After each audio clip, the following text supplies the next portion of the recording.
Karen's voice could curdle milk from a mile away. It wasn't just loud, it was the kind of shrill that made dogs whimper and windows rattle.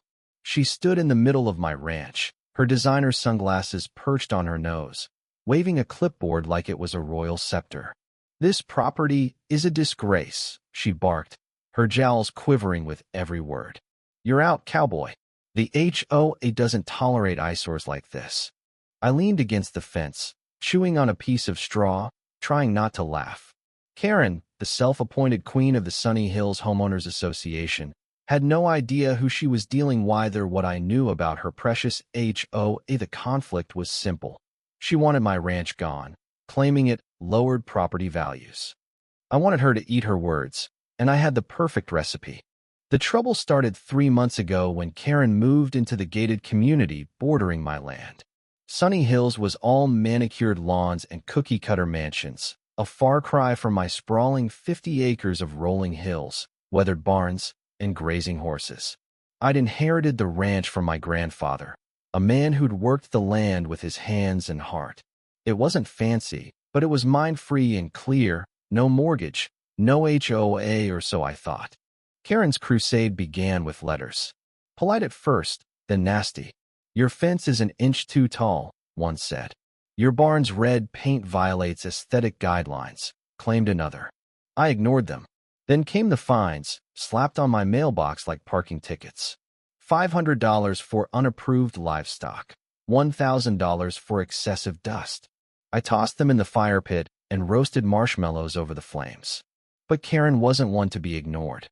She escalated to in-person visits, each one a performance of entitlement.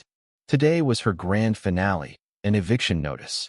"You can't evict me, Karen," I said, keeping my voice calm. "This land's been in my family for generations. It's not part of your HOA."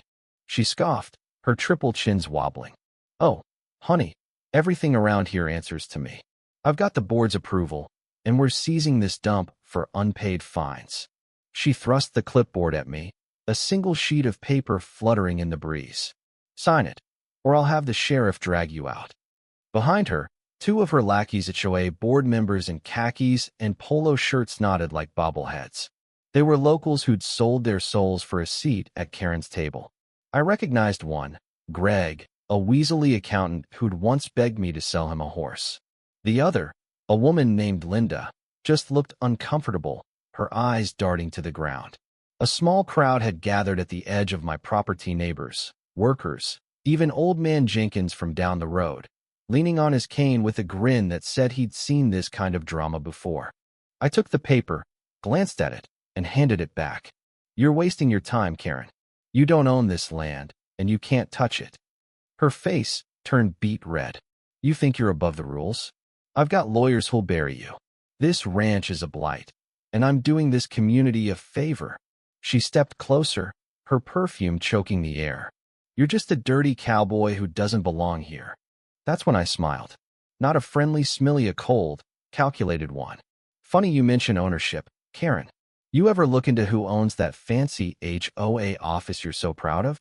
The one on Maple Street, with the marble floors and the little fountain out front." She blinked, thrown off. "What's that got to do with anything?" "Everything," I said. "See, my granddad didn't just own this ranch.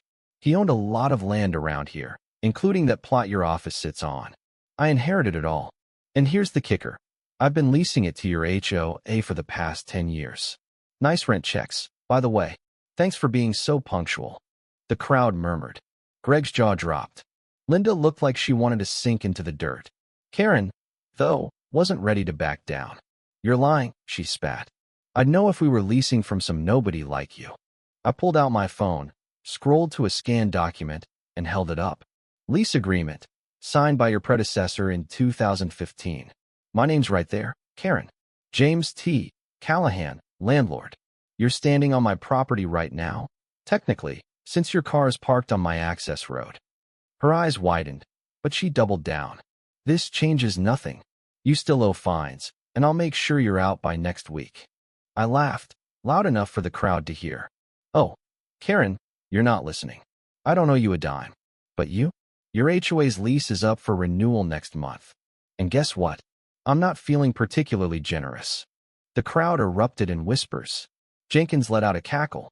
Karen's face went from red to purple, her mouth opening and closing like a fish out of water. "You can't do that," she shrieked. "We'll sue you." "Go ahead," I said, crossing my arms. "But my lawyer's got a file thicker than your clipboard, and I'm pretty sure you don't want to explain to your board why you've been harassing your landlord." The turning point came faster than I expected. Greg, the accountant, stepped forward, his voice shaky. "Karen, is this true? Are we leasing from him?" Karen whirled on him. "Stay out of this, Greg. I'm handling it." But Greg wasn't backing down. "No, you're not. I checked the books last month. We're barely breaking even with the lease payments." "If he pulls the lease," he trailed off, looking at me with something like respect. "We're screwed." Linda chimed in, her voice quiet but firm. "Karen, you told us this eviction was airtight. You didn't mention anything about a lease. Did you even check the property records?" Karen's silence was deafening. The crowd was no longer whispering, they were openly laughing now. Jenkins leading the charge with a wheezy chuckle. Karen's empire was crumbling, and she knew it. I decided to twist the knife. "Tell you what, Karen, I'm a reasonable guy. You drop this eviction nonsense, apologize to me in front of everyone here, and maybe I'll renew your lease. At double the rate, of course." The crowd roared. Karen's clipboard hit the ground, her hands trembling. For a moment, I thought she'd explode, but then her shoulders slumped. She looked around, saw the faces, some angry, some amused, all judging, and realized she'd lost. "Fine," she muttered, barely audible. "I'm sorry." "Louder," I said. "I'm sorry," she shouted, her voice cracking. "I didn't know about the lease, okay? I'll drop the eviction." The crowd clapped, some sarcastically. Jenkins yelled, "That's what you get, Karen." I waved them off, feeling a mix of triumph and pity. Karen wasn't evil, just a bully who'd picked the wrong fight. But she'd learn, or she'd keep losing. I picked up her clipboard and handed it back. "Good choice. I'll have my lawyer send over the new lease terms. Don't be late on the rent." She grabbed it and stormed to her car, nearly tripping over a hay bale. Greg and Linda followed, already whispering about an emergency board meeting. The crowd dispersed, some shaking my hand, others slapping my back. Jenkins stayed longest, his grin wide. "Your granddad would have loved this," he said. He was right. The ranch wasn't just land, it was legacy, a reminder that power doesn't come from a clipboard or a title, but from knowing your worth and standing your ground. Karen thought she could steamroll me, but she didn't count on the quiet strength of a man who knows what he owns and what he's owed. As the dust settled, I looked out over the hills, the horses grazing under the wide Texas sky. Karen's car disappeared down the road, and I knew she'd think twice before coming back. The HOA would limp along, maybe replace her, maybe not. But one thing was certain, they'd never mess with my ranch again. The end.